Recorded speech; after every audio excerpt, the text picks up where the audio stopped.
this is fly stitch. Let me make sure I'm where you can see what I'm doing.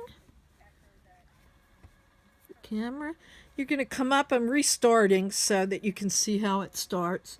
Come up on one side of the seam, go down on the opposite side about the same distance out, and come down on the seam just a little below those. And you're going to catch that. And now instead of making just a short stitch, you're going to make a long stitch down here. And you're going to come back up on the slant.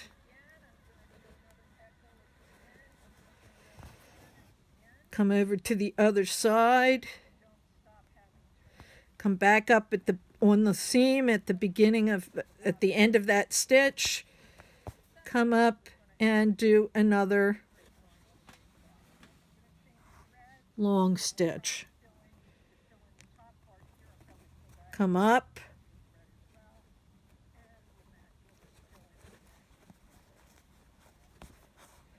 Go across the seam, and you might notice I'm putting my thumb on that to hold it out of the way on the thread, and come back.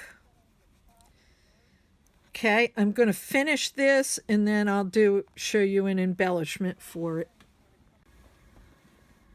All right, so to embellish this, I'm doing a little cross stitch across the stem of these fly stitches.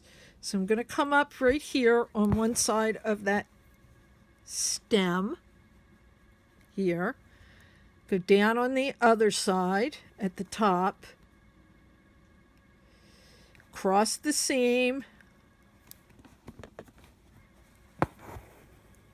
and go back down at the bottom. Okay, and then I'm going to come down here, come up towards the bottom of this stem, or whatever you want to call it, cross over to the top, come across the seam, and back down again. So it's just a little cross stitch across that stem, and it adds just a little extra color into that stitch.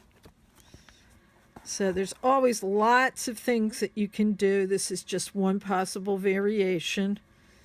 Let's see if I can do it here. There's a lot of seams coming together there, but let's see. I think if I use stab method, I could do that. Stab method just means that you're not trying to go down and come back up at the same time with one stitch. So if I use stab method here, I can get one more little cross stitch here. You can see I'm having a little trouble pulling the thread through because there's so much bulk at the back from all the seams coming together there.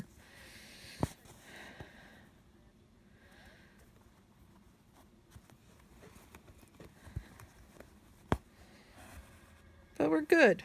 So some embellishment in here of this stitch right in here.